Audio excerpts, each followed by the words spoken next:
Joining us now, Chris Wallace. Chris, it's unbelievable what's taken place over the last 48 hours. It's unbelievable what's taken place over the last 27 days. But yes, the velocity of change in this administration. And the question is, change is good and change is what people voted for. But when it veers over, and I think sometimes it has, into chaos, that's not so good. It isn't. And Karl Rove said this. He said, no president has gotten off to a rockier start than Donald Trump in his lifetime. Well, just look at Michael Flynn. I was looking at a list, I think it was in the Wall Street Journal yesterday, and they were saying how long national security advisors had served. They've all been 300 days, 600 days, whatever, and Flynn was 24 days. That's a pretty rocky start right there to have, one of your absolutely top appointments. No, it's not a cabinet position, but your national security advisor, the person you want being sort of your honest broker, the last person in the room when you're discussing what you're going to do on matters of foreign policy and national security, and he's out in 24 days. That is astonishing. What about these contacts with Russia? Where's this story going? Well, it really depends on is there a there, as they famously said about Oakland. I think it was Jack London said about, is there a there? It was interesting. The New York Times story yesterday, the headline was sensational. And what it said was that the FBI is investigating and that there were repeated contacts by people in and around Donald Trump with people who were in and around Russian intelligence. But the three names that were mentioned, Carter Page, former person no longer part of the campaign or the transition, Paul Manafort, fired in August. Denies it. Roger Stone, who was fired more than a year ago. They, one, all deny it, and two, those names were all mentioned, and the money line in the story was, yes, they're investigating all of these contacts, but there is no evidence still that there was anything improper, that there was any coordination. I mean, look, here's what everybody's wondering. Was there any coordination between what I will call the Trump camp, and that can be official advisors, associates, whatever, cutouts? Was there any coordination between the Trump camp and the Russians as to the Russian hacking and interference in the 2016 campaign? If that were to happen, that would be you talk about the nuclear option, that would be enormously damaging to this president. But the Times says, and this is what we've heard repeatedly over and over again, all during the time in December when the President Obama then came out and talked about the Russian hacking and the sanctions, all the reporting over and over has been there is no evidence of a connection, that there was contact between and coordination between. And as long as that doesn't happen, there's a lot of smoke, but there's no fire. If that does turn out to be true, that there was coordination, then it's a huge fire. But we do not have any evidence of that yet. Chris Wallace with us. And Chris, do you agree with me on that? Yeah, I just like to see some transparency and some answer with why this is leaking out. So I had a CIA operative write me today during this story and says there's no way that the Mike Flynn would have been tapped and this story would have gotten out unless someone told them to tap Mike Flynn's phone calls. That isn't just something that happens because he's speaking to a Russian. Yeah, but wait a minute. I'm not sure that's true because, again, I don't know, and maybe your source knows more than I do. I thought that we routinely tapped foreign diplomats in this country, particularly foreign diplomats who we have suspicions about, like the Russian ambassador. So you wouldn't be tapping Mike Flynn's call. You'd be tapping the Russian ambassador's call. And if he's talking to Mike Flynn, then you get what Mike Flynn said. I'm reading exactly what he texted me. But you understand what I'm saying. There's a difference between tapping Flynn and tapping Kislyak, the Russian ambassador, and just whoever's on the other line gets picked up. This is what said to me. Who authorized the NSA to listen in on General Flynn's phone conversations and when?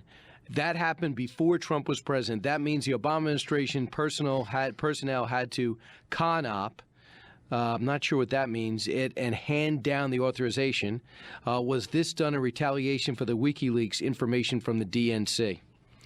And sure enough, there's the story today that comes out that because of the connection that the Trump administration has to the Russians, as has been alleged, they are not fully briefing the president. Have you ever heard of that in your lifetime? No, I've never heard of that. I will say that the intelligence community has flatly denied the story. So, again, I don't know what I don't know. Look, there are two things happening here, and to say that they are both stories is not to say that one is not legitimate and one is. I mean, they're both legitimate. There are legitimate concerns about the connection between Donald Trump and his campaign and his White House and his administration and his associates and the Russians. That is a legitimate news story to be pursued, especially after what we found out about Flynn. On the other hand, the leaking of classified information, and it seems to be a fairly coordinated effort now, and you don't know who it's by. It's people who are clearly still in the administration, but there are a lot of people who are still, and I don't mean the White House, I mean the government, the federal government. There obviously are people there who were career civil servants who worked under Obama and may have nothing, no kind words or good faith for Donald Trump. And clearly there is classified material that's being leaked, and that's wrong, and it's illegal. And you can be concerned about both of those stories at the same time. Here is Jim Acosta of CNN yesterday decrying the fact that he never gets called on. Cut 22. In the last three news conferences, Wolf, all of the questions to the American news media have been handled by conservative press. And I think, Wolf, there's no other way to describe it, but the fix is in. Does he have a case? No. Yes and no. There are two things there. They clearly are going out of their way to call on particular reporters. Did the Obama administration go out of their way to call on reporters? Absolutely. Did Fox News and conservative outlets get frozen out oftentimes in Obama news conferences? Absolutely. I can tell you about the frustration that Fox News White House correspondents had over the course of those 8 years. Here's where Acosta goes too far when he says the fix is in, because the implication there is that the White House Communications Office is saying to David Brody, who's a very legitimate reporter for the Christian Broadcast Network, we'll call on you, but you got to ask this question, and you can't ask about Michael Flynn. And there is not a hint of evidence, and in fact, David Brody has completely denied that, and I think Acosta is going too far there, that there was any coordination.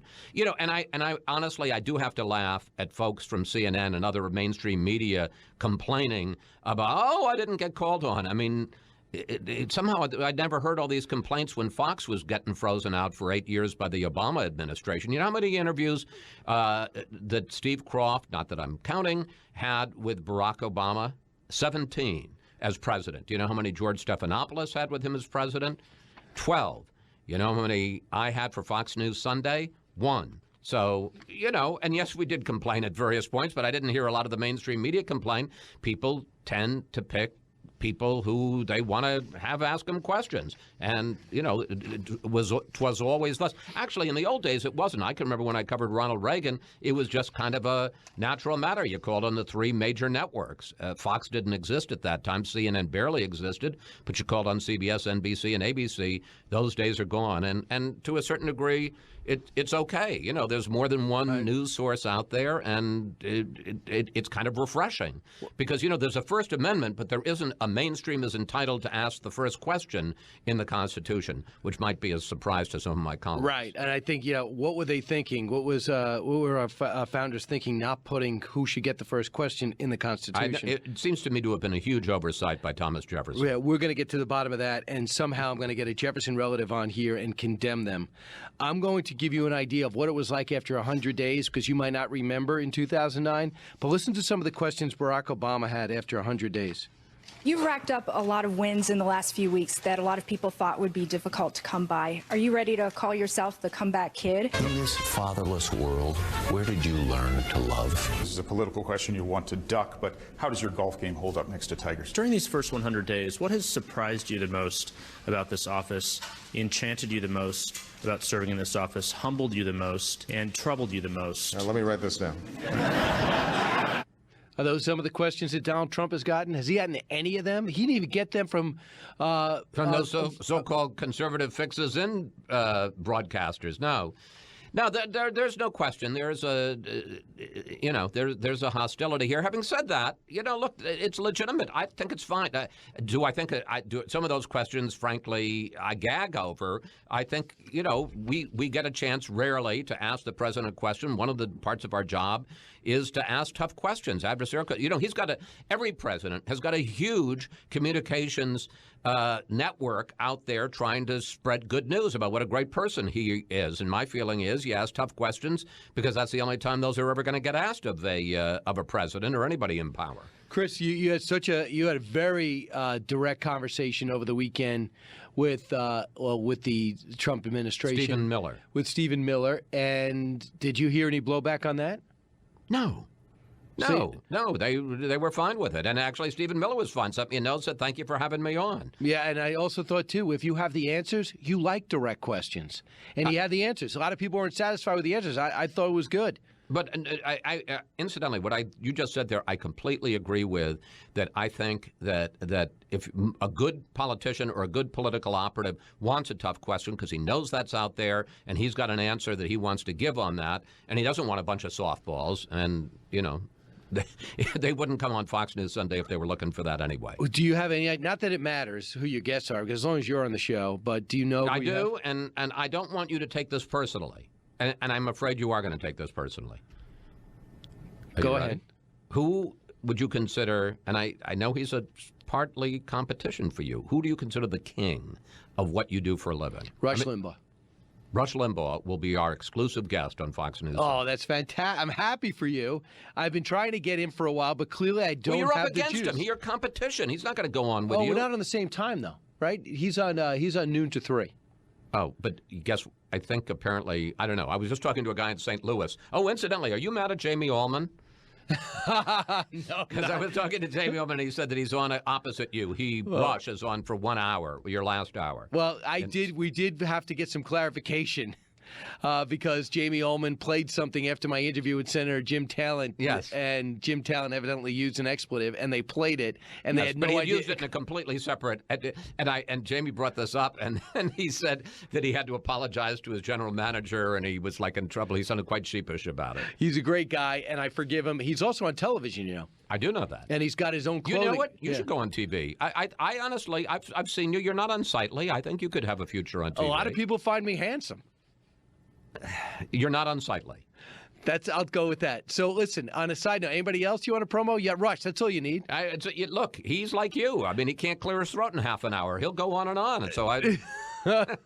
Listen, but Rush, can I quickly just tell you one quick thing about Rush? So what happens is we have him on the show, and you guys in Talk Radio, one of the things you do is you'd like to go on at length because you got 3 hours to fill. Well, it's not so good when you got a 10-minute, 12-minute interview. So he'll be on, and I'll ask him a question. He'll give me a great answer, but now I want to move on to another subject, and I would interrupt gently, just to sort of like, let's move on to the next subject, Rush.